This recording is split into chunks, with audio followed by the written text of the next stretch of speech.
Welcome back to another episode of the Offer Mojo Show, where we talk about crafting, scaling, marketing, and selling aligned and profitable offers.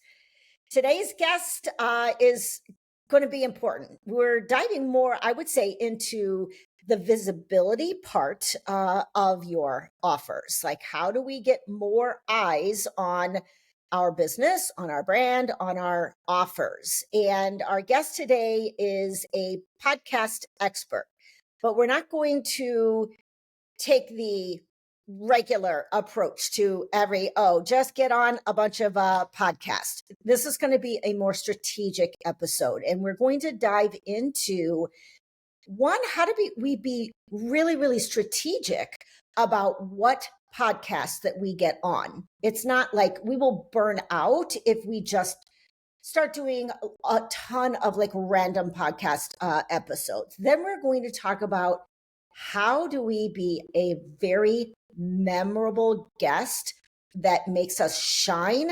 So when people are listening to us, they are listening and they're wanting to know more, and they go to a research about us. And then the last thing is, it's not about record your podcast episode and then forget about it. It's like, what do we do afterwards to really optimize that podcast episode so that we can make the most of the time that we've spent with that host. So before we get started, I do want to introduce our guests, Noemi, which is a little bit different than the way my sister-in-law pronounces her name. So I want to make sure I got it right. Noemi, is it Beres? Yes, it is. Okay. It is. Yeah. Perfect. All right. She's the co-owner of the Podcast Connections podcast booking agency. She helps entrepreneurs and business owners enrich their lives through connections, sharing their knowledge, and connecting them to quality podcast shows. In addition, Noemi is dedicated to helping experts grow their businesses with interviews. She started working in online marketing in 2007. Noemi has a master's degree in Danish literature and language. She is a linguist, content creator, and a master organizer. In her free time, she loves making hand-sewn collages on canvases and playing on her hang and frame drum. Interesting. She is also a walker. Yay. I love walking. I walk every day outside. I walk to the gym so I can get out in the sunshine and nature. And then I lift weights and I walk home. So, Noemi, let's start with just a little bit of your backstory. How did you get into podcast management? Yes, that's podcast management was an accident in my life, basically. Okay. We had an online business from 2007 up till 2020, which was 100% like travel related. Okay. And I was doing content creation, social media marketing, online marketing for many, many years. And I really enjoyed that part. But unfortunately, the pandemic happened and everything that was travel related just disappeared from one day to another. And that's why we had to pivot and start basically a new business from scratch. And that was podcast marketing, podcast booking agency, podcast connections, because this is also marketing. It's just a different side of marketing, basically. Yes. And so that's how I ended up in the podcasting world, which I really enjoy. I do a lot of podcast guesting myself, and I think it's so much fun to participate and, have to share our knowledge and our stories on different podcasts, on the Rise podcasts. On the Rise podcast. There you go. I like that. So if I remember correctly, you're also in this business with your husband, right? Correct. Yes. Okay. So you guys are like a duo. How is that? Like working and living together all day long? It's not easy. I mean, we've been working together since 2007.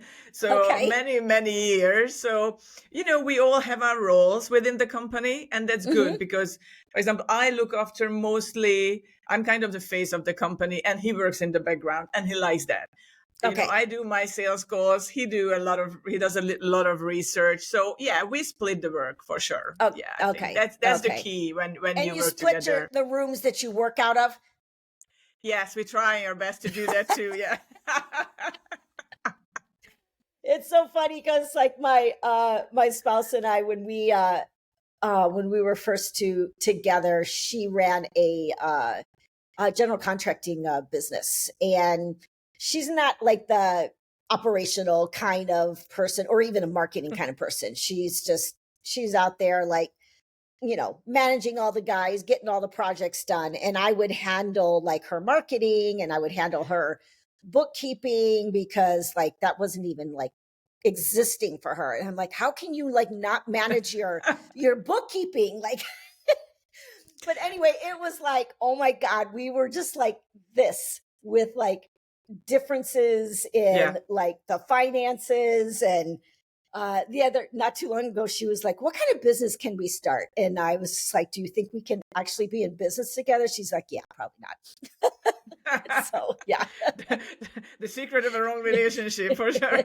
Not to start a Exactly. business with your spouse. Yeah. Anyway, so let's dive into podcasting. Let's first talk about, I guess, I liked what you said about On the Rise podcast. We don't want to get out there and be on just any podcast. I just got, asked the other day, someone just like cold pitched me in LinkedIn DMs and said, hey, would you like to be a guest on my podcast? And I was, first of all, I was like, okay, who is this person? Like, what is this podcast? Do I even know if this is the right podcast for me to be on? What do you recommend to people who want to use podcast guesting as a way to gain more visibility, but you don't want to burn out and just get on a bunch of like random podcasts? Like, what kind of strategies do you use, and what kind of research can we do to make sure that we're landing on the right shows? Yeah, that's a brilliant question, Lori, and a very important one. Yes. So when we start doing podcast guesting, you have to be super clear about what your business is about, what kind of like clients you want to attract, because the whole point is, I know like getting on podcast is not about only on promotion, because there's always a space and time for that. But obviously at the end of the day, this is a marketing strategy. So you have to be super clear. Okay, so what my business about? What's my goal with podcast guesting? Do I just want to spend my time and have fun with no like focus on anything and just talking to people on Zoom and record those conversations? That's fine too. I mean, you can do that too. But if you have a purpose and you want to use that for your business, it's really important to maybe sit down and write down on a piece of paper. So what's my goal with podcast guesting? Am I starting out as a brand new coach, for example? And if I'm just starting out, how I'm going to get those clients? Because I had those calls when people told me I desperately want to have my first 2 clients. And I told them straight away, like, I'm really sorry, but podcast guesting is not the best way to start your business with. Yes. Once you have, I think that's we have to super clear about that. Yes. Once you have an established business, you can use it as a part of your marketing strategy, because marketing for me is like a table that, like 4 legs of the table. This is just one leg. And it's an amazing tool to get visibility, to get your name out there. But if you're just starting out, I wouldn't recommend just jump into it. And it's like, okay, let's do like 50 podcasts and I'm going to be famous and I'm going to hundreds of clients on board, because it's just not happening. I mean, you need a website, you need an established business, you already need clients, you need a service to offer, or you wrote a book and you want to promote that too. So there's so many things you have to do before you start podcast guesting. And so when you are at the research stage, so obviously YouTube is the second largest search engine. It's a perfect way to just start to just to dip into the podcasting world, start to listen to those podcasts. What podcasts align with you? Like, what's the vibe of the show? It's because sometimes you get on shows and you just don't feel the vibe, you don't feel the connection with the host. And I think that's key, because the listeners will notice that like instantly. And it's like, oh my gosh, this is So there's something wrong there, and there's no alignment between Oh, the two people. I can speak to that 100%. That is why I meet with every single guest I ever Yeah. have on my show, because I have met with people that was like energetically, it was flat. I just didn't Yeah. get the vibe with that person. I'm like, oh my God, I'm not going to be able to host a good episode if I can't energetically vibe with this person. Yes. So that is such a great point. Yes. I want to make another point. While Yes. you were talking about, making sure that, you've got an established business and, you've got a website and all of this stuff. Yes. So important. Because I talk about offers, I want to talk about the importance of having your offers nailed down and the importance of aligning your podcast topics with Yes. your offers. Please do not go on a show or a bunch of shows and talk about a random topic that has nothing to do with your offers. It's not going to build credibility, authority, or visibility for your business. It's just like, oh, okay, here's this person like talking about X. Yeah. So always find a way to craft topics that are directly related to your offers. Absolutely. I mean, that's so key. And I thank you for sharing it, Lori, because it's so important. Like once we have a strategy call with our clients, once they sign up with us, that's the first thing we go through. Bio, obviously important, because that's the first thing that the host will read about you, will know about you. It's your the visit card or whatever that you show them. And the second thing, we go through all the topics and talking points. And what I noticed so far in the past 5 years, since I've been in this particular business, that so many people are so generic when it comes to topics. It's like, I want to talk about marketing. It's like, oh gosh, yes, you have to nail that down. And as you said, down to your offer, because there are too many people talks about the same thing. So you have to stand out. You have to be unique. You have to find an angle in whatever niche you are that it stands out. Because podcast hosts, they get like hundreds of emails and guest pitches per week or sometimes per day, depends on how big your show is. Sure. And you won't stand out. You will just disappear, in their virtual drawer. So delete basically, and you're not going to end up on the show. So you have to sit down and go through your topics, go through your talking points, and in my opinion, never ever wing an episode. It's really important to prepare, to get prepared, to be super clear about what you're talking about. And of course, you can always ask the host when they have a pre-call, which I think it's a great thing to do before the interview. Like, okay, I have these, topics. I have these talking points. What's the best for your audience, and which topic aligns best with your show, because that's key. So you have to be super clear about that. Yeah, it's like I'm thinking about, I have an upcoming episode with Sarah Noel Block, I think is her last name. And she runs a podcast called Tiny Marketing. I think it's called Tiny Marketing. But anyway, we got on a pre-call and she wants to talk about mini offers. And I was like, I'm glad that I talked with her, because her definition of mini offer versus my definition of mini offer are very different. And so it's like, okay, like I need to align like my talk to talk about mini offers in the way she views mini offers. And so we went through like some of the things that we would talk about, and I will still do even more prep before I get on that show, because it's a good podcast. It's a popular podcast. And I want to make sure that points that I'm making are going to be valuable for people and also align with her show. So I think that is important. Let's dive like a little bit deeper into being a memorable guest. Yes. Like what makes a guest memorable? I think it's always it's a key question, and it's really important to think about that to stand out, because there are a lot of guests out there and like hundreds and thousands of interviews, recorded daily. But I think one of the key things is to be prepared. We mentioned that before. So be prepared, go through everything.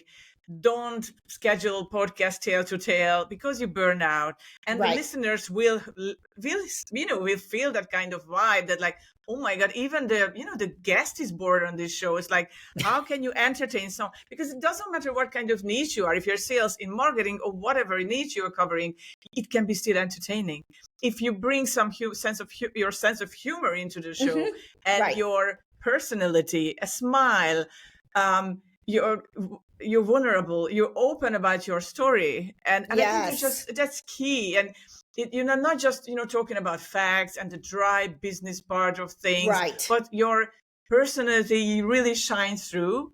And those guests are memorable because they will never forget them. And whatever topic you are in, you can still laugh, you can still have a fun chat, it doesn't matter.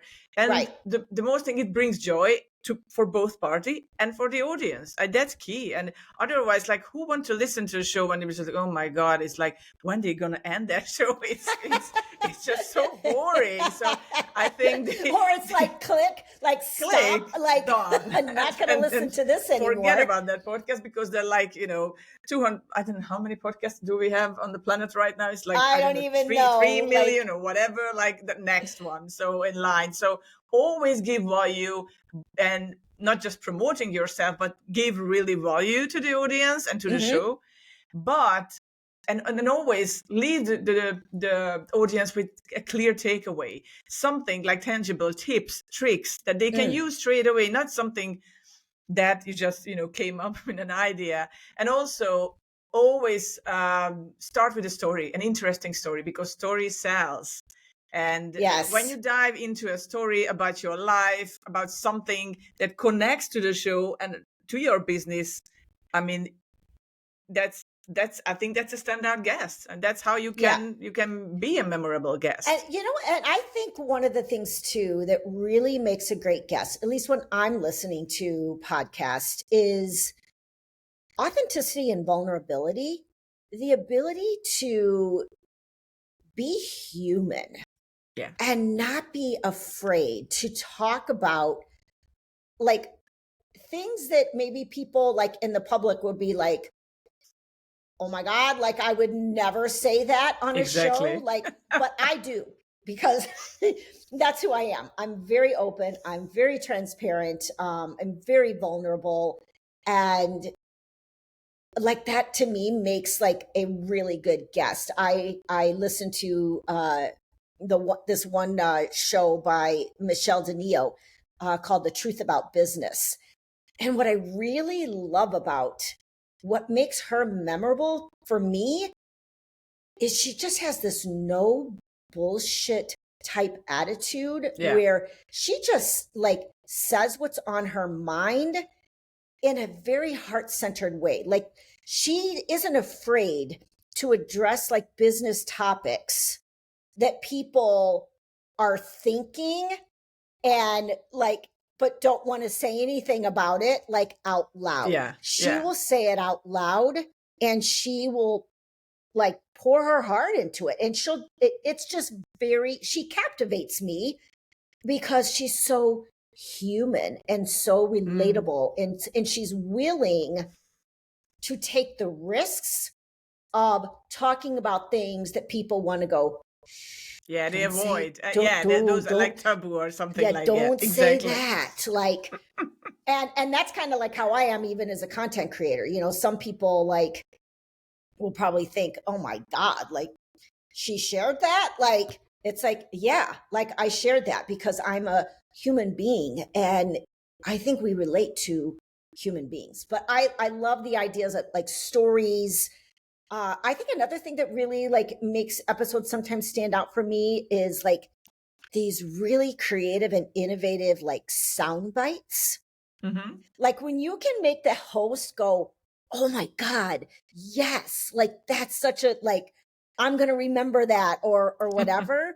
And I I don't feel like I'm like that good at that, but it's like, do you have any like tips on like how do we like come up with like those sound bites, kind of like what the media likes, those Yeah. sound bites of like where people go, oh yeah, like it gives an aha Yeah. moment, and it makes people like lean in. I guess maybe that goes Absolutely. with your prep, right? Absolutely. I think and plus it's practice, like practice, practice, practice. I mean, being, consistent on podcasts obviously is really important because the first one won't be your best one. So, Sure. the Yeah. fifth, the 20th or the 30th would be so much better. I remember from my own example that like my first interview was just kind of a disaster. The host was awesome, but he asked me questions that I was just, looking at him. It's like, oh my gosh. It's like, I could have gotten like an easier show to be on for the first one, but he was very nice. And plus, I'm not a native speaker. Obviously, you figured that out by now. Sure. And so it was, geez, I mean, Yeah. It was hard. But once you do a lot of them and you practice it and just being consistent with it, it will flow, and you just need to enjoy it. Like treat every conversation as a friendly conversation between two people over a cup of coffee or tea or whatever you're drinking, and just enjoy. Like Sure. be yourself, enjoy, bring yourself to the table as you are, and you don't have to pretend. No fakeness, nothing. Just just be yourself. And I know it's kind of a cliche, but yeah, try it. I know it's not that easy when you're starting out with podcast guesting, and like there's so many things you want to be like. I want to be professional. I want to look professional, sound professional, polished. But like, don't be over polished either. Just like that's okay. You have the and the and whatever because it's part of it. It's real. We are human. I mean, that's how we talk. You said that because last week I sat in on a summit interview that I had done. And I attended the summit live just to be present with the people who were on the summit live, even though it was a pre-recorded interview. And so it was really weird, first of all, like watching myself back, like on this interview. I was like, okay, like, can I do this? I'm like, no, I'm going to do this so that I can see what I look like, how I show up.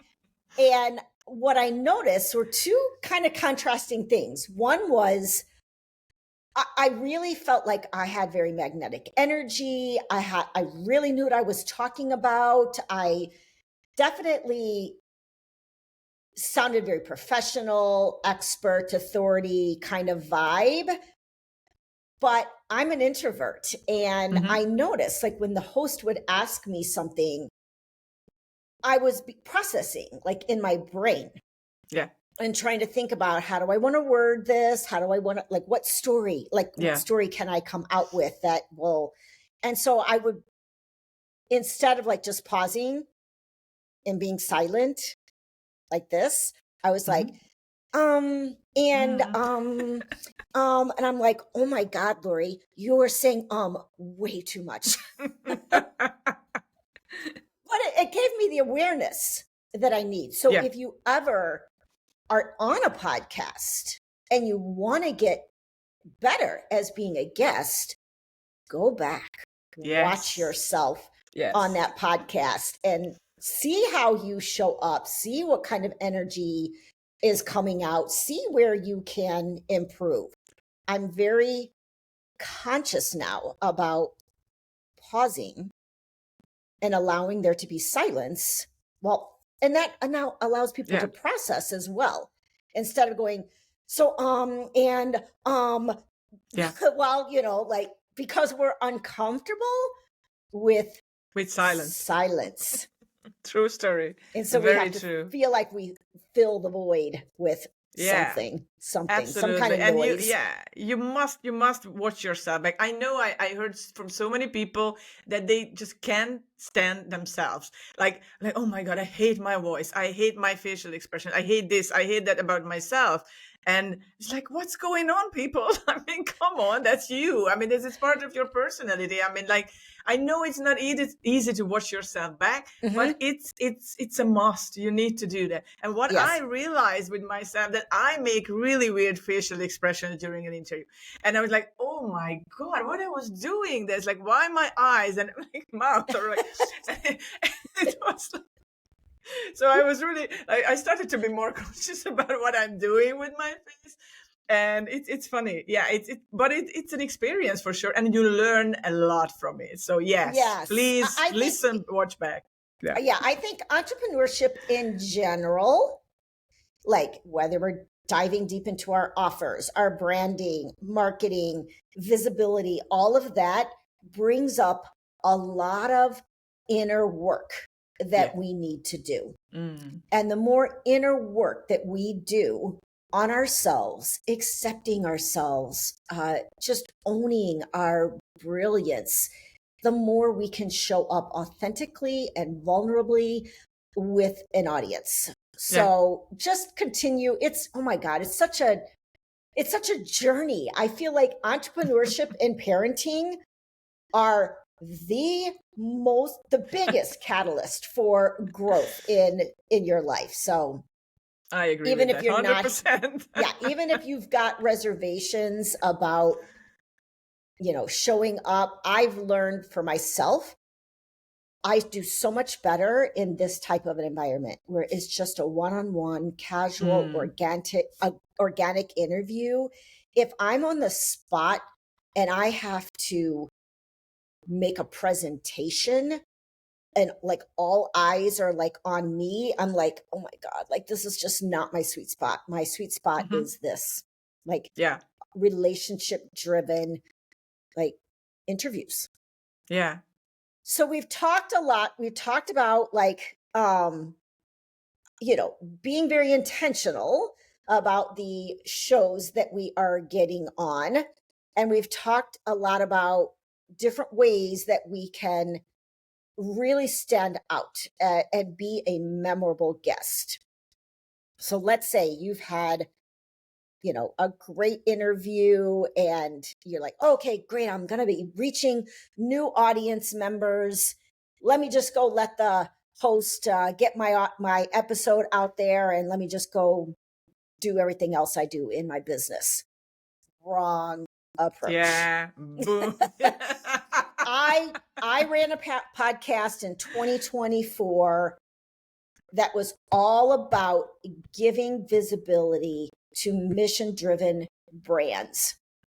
And I'll tell you, I felt really good about being a host and highlighting these businesses and letting the world know that this is what these people do and look at the difference that they're making in the world. And can I tell you, 90% of the guests never, ever shared their episode. Yes. I know. And that's a huge problem. And that's why I try to tell my clients as well. It's not enough just to share it once on LinkedIn or on Facebook or whatever. And there's so much you can do with one single episode. I mean, first of all, say thank you to the host. Maybe next day, just send a thank you card or something like that. You appreciate them, like genuinely appreciate them, because this is their space. They let you on their space to be a guest and share your knowledge, but it's still their space. So I think it's just saying thank you to someone. It's crucial. It's so important. And also content repurposing, which is the other thing, because so many people think, okay, I've done 20 interviews and there's nothing happening. And I had those clients and they got back to me. It's like, podcast guesting is not working. This is not working for me. And I started to ask the question. So did you do this? Did you do that? Did you share the content? Did you create short content? Did you share it on social media, on different social media channels? Did you send it out to your email list? Or did you do anything with it at all? It's like, no, I didn't. So what do you think is this is just an interview. The host usually they just try their best and obviously promote the show. Hopefully, not everyone, but most of them, 80% of them, I would say they do that. But then there's so much you can do. Content is still king. So when you Yes. have like a few podcast interviews recorded, you can create so much content out of it. All these audio clips, video clips, Canva quotes, anything. I mean, it's endless opportunities out there. So basically, it's amazing what you can do with it. And people won't remember what you posted 2 weeks ago, nonetheless 2 months ago. So you can Right. rotate all your interviews, and people will think, even if you just did like maybe 10 interviews, they think it's like, oh my God, that person is always on interviews. And like, oh yeah, I'm just rotating like, the Right. last 10. But you do it smartly, it's a smart Right. way. And you can totally do that if you don't have a top budget for everything. Like you can be on 100 interviews, but you can be on 10, but you are smart. So you can just rotate these things on different social media channels, and people will never, ever notice it because, the attention span is like, the goldfish. So Right. nobody will notice anything. Yes. And the other thing I always tell people about, after the interviews, like, everybody rushes away once an interview is shot and recorded. So what you can do next day, you reach out to the host, say a thank you, say thank you in your email, and also ask them to get on a call, just on a chat, like a post-interview chat, where you can find out how you can help each other, how you can serve each other. I've seen so many collaborations happening like that. After the interview, they became friends, business relationships. They swap podcasts because they were two podcast hosts. And that's an amazing opportunity. Also being on each other's mastermind or private Facebook group or doing summits together or whatever. Like there are so many things. And I think podcast guesting is the 21st century's biggest network opportunity because this is not just like an interview. It's basically you establish a relationship through this conversation. So after that, we're not two strangers. I mean, we can always reach out to each other. And I know this is happening. And sometimes my clients ask me, can you ask the host to send me this and that? And I just encourage them. It's like, you can reach out to them after the show. Sure. It basically has nothing to do with me anymore. That's your jam because I'm happy to help. I can reach out to them, but to grow your business, more personal. Exactly, to grow your network. I mean, you need to do the legwork. I mean, that's part of it. I think it's so important. Yeah, I want to give like a really good example of this. I would say, I don't know, a few months ago, I had a guest on, Kelly Sinclair. She is an AI visibility coach, and it was a great interview. What we have done since then is amazing. I've been on her show. She invited me to a bundle that she was doing, an ease and alignment bundle with AI. And I participated in that and promoted that for her. Sometimes when I'm writing content about visibility, I think about her and I think, let me just tag her because it was her perspective that helped shift my perspective about visibility when she was on my show. And so I continue to promote her and tag her, and we have become friends. Like I've reached out to her and said, hey, like, how do I get on more bundles? We just collaborate together. Yeah. And I've done that. I had another person on my show, Malika Malhotra, and she's she's a brand strategist and is into AI. We literally became like accountability partners as we built out our AI suites. So we have become like this just from a podcast episode. Like I met her in a networking group, really liked her, invited her to my show, did a great interview, and we've just like expanded our relationship from there. We were like on calls like every other week for months. It's amazing. That's amazing. And the other thing is that like hosts can even hire you as to work with them or work for them or and use your service. I had that so many times that I was a guest on a podcast, and after the end of the interview, the host just got back to me and said, it's like, oh my gosh, I would love to work with you. How can I work with you? It's like, and that's that's the proof of like the power of podcast guesting, that yes, you can get those clients and it is possible, but you just have to be present and be willing to network with the host and establish a relationship with them. Yes, absolutely. So let's talk about, I know we're going slightly backwards, but I think this is a good point. You said, make sure that you leave the audience with the next step, the key next step. Let's talk about like, what are good like next steps? Because just to end an interview and that just be like, okay, I listened to the person and now that's it. What do you recommend are good like next steps that people should be introducing at the end of an episode? Yes. There are two things regarding that. Obviously, there's always should be a takeaway. So get ready for a couple of takeaways and tips that they can go with when the show ends, and they can think about, and you make them think that like, okay, I can use that in my business straight away. I mean, that was so helpful. Let's find that person online, because obviously they know something. And the other thing is like, so many times like hosts will ask you, so how can we reach you, and what can you, and you have to be super clear about that too. It's like, you don't have to like line up all your social media channels, like pick like something like your website and something else, so people will remember, because most of the listeners will just listen to the interviews and they don't watch them.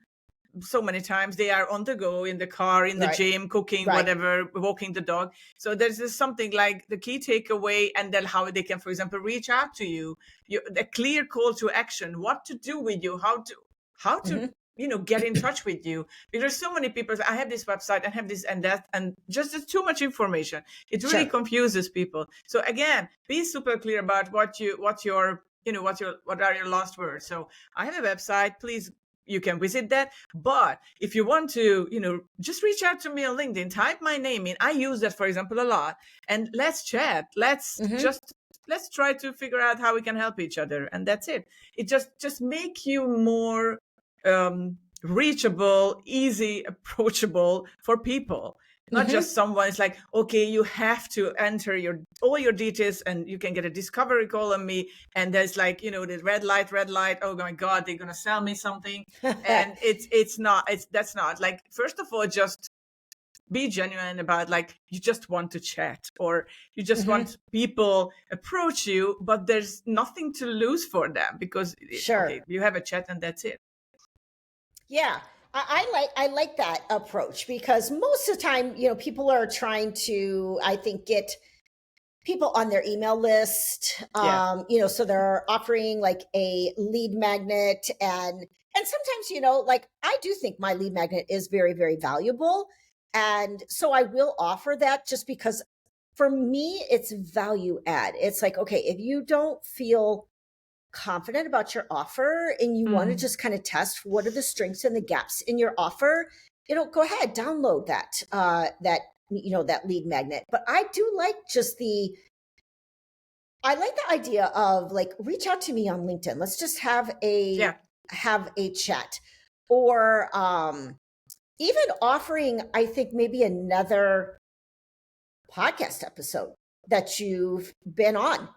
That might be a great, I don't know, a great thing. I just wrote a post about like pre-launching and building a wait list. And to me, it was like, if you want more about it, just, drop this word down and I'll send you a podcast episode that like goes through this. Exactly. You're giving just value. Adding more value. Right? Exactly. And the other thing that we usually tell our clients too, that if they have something, maybe a PDF file, it's like an ebook or something, and they don't necessarily want to go on this, sign up for my email list route. You can always tell them, like, oh, get in touch with me on LinkedIn and I will send it to you. So that, again, relationship. So you connect it, you send something, they thank for it, hopefully, and And then you start something together. You see, Sure. I mean, this is like a connection, not just someone who signed up on an email list and your email ends up in their spam folder or in any kind of folder. They just, Sure. okay, hit delete and maybe I read it later. But like once you are in touch with someone on LinkedIn, it's more personal. Yes. And this is the beginning of something, not just like, oh my God, another email in my folder that I have to read, delete. And it happens a lot. So I can't tell you how many. Oh my God. I wake up in the morning and it's like delete. 60 emails. And I'm just like, I am scanning subject lines so damn fast to decide, okay, is this an email I want to open, or is it just delete, delete, delete, delete? So if like your subject line is not grabbing my attention, then yeah, it's hard. And you know what? I know the same people are doing the same damn thing to me. Every email that I send out. So it's like I like agonize. It's mutual. It is. I agonize over like those subject lines because like what I want to bring value to people. I really want, when I write for people, when I share value, it is from a genuine place of wanting to help and wanting them to be successful and wanting them to learn something that maybe they hadn't learned before. So always approach even your interviews of just sharing from your heart and giving value, and don't be afraid about like oversharing, giving like too much information. Oh my God, if I give too much information, they're not going to hire me. That's not true. Yeah. Half the information, 3/4 of the information is in one ear and out the other. Exactly. Or it's like, okay, that sounds great. And then they never implement, and they really do need your support to actually execute. So this has been amazing. Is there anything else that you would add that you feel like maybe we haven't covered that would be very important for listeners to know to really just be an amazing guest and optimize podcast guest appearances? I think it goes back to, who we are, and just being present and listen to the other person intentionally, not just like keep doing your monologue and you don't even care what the host asks you, but you just keep going and doing your monologue. Oh my gosh. Be participant, participate in that conversation fully, be present. And again, add value, but like being present, listen and listen to what the host says. I think it's so important. And I also noticed that like vice versa, when there were some hosts I was guest on, and okay, next question is they never reflected on what I was saying. So you weren't seen, heard of value during the conversation, because it's like, okay, I got my reply, okay, next question. So it was just it was like robotic or something. There were no flow in it, and I was just sitting there, and like they didn't even care what I was saying, or and again, and the other thing is like, this like kind of 50% of the conversation goes between, like, it's like ping pong, so it goes back and forth, and you have the flow, and nobody is overbearing the other one. I think that's like finding the sweet spot when it's like a conversation and you feel during the energy. I think these are things. So being present and listen to the other person. Oh my gosh, that I love that you said that, because in any conversation we've all been in, whether it's a podcast interview or like a networking group or whatever, where one person is just like talking and talking and talking and talking, and you're like, jeez. Okay, can any other people, like, can the little introverts over here have like a couple of words? Please, I'm here too. Please, yes. I mean, and I was in breakout rooms, and you have the, I don't know how many, like, minute or two, whatever, or whatever. Yeah. And there's always one person. And then I ended up like, at the end of the group, and it's like, oh, I'm sorry, but we didn't get to talk to you. It's like, okay, whatever. that does not make for a good interview. So just imagine, it's funny because like my spouse and I have this dynamic. She's the extrovert, I'm the introvert. So she can be the talk, talk, talk, talk, talk, talk, talk. And I can be the listen, listen, listen, listen, listen, listen, listen.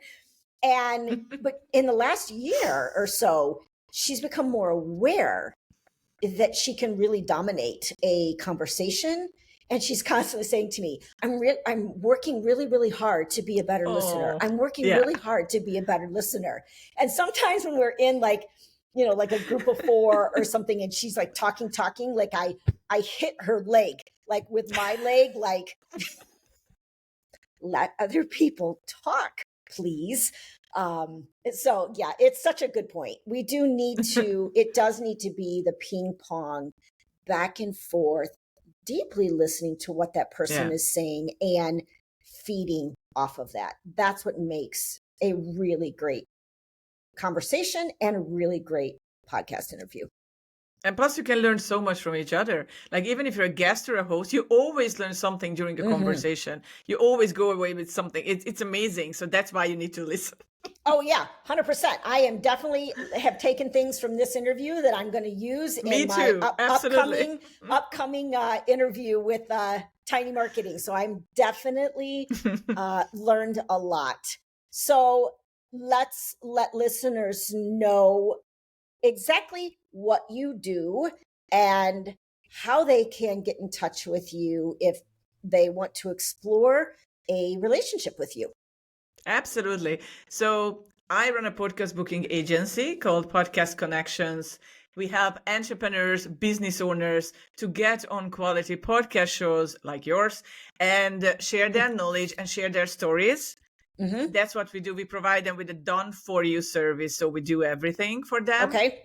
And it's basically, you can visit our website to find more information about us. It's Podcast Connections, plural.co, not com. And if you want to. Co. Okay, got it. Co, yeah, okay. It's co. And so many people make a mistake. And so if you want to reach out to me, the best way to do that, to type my name, Noemi Beres, into LinkedIn search engine part. And you will find me there with the tiny microphone sign next to my name. And I'm happy to connect. Awesome. So thank you so much, Noemi, for this episode. It's been amazing. And I think there's a lot of value that people can take to really optimize podcast appearances for visibility. So thank you again for being on the show. Thank you so much, Lori. It was an absolute pleasure. Thank you so much.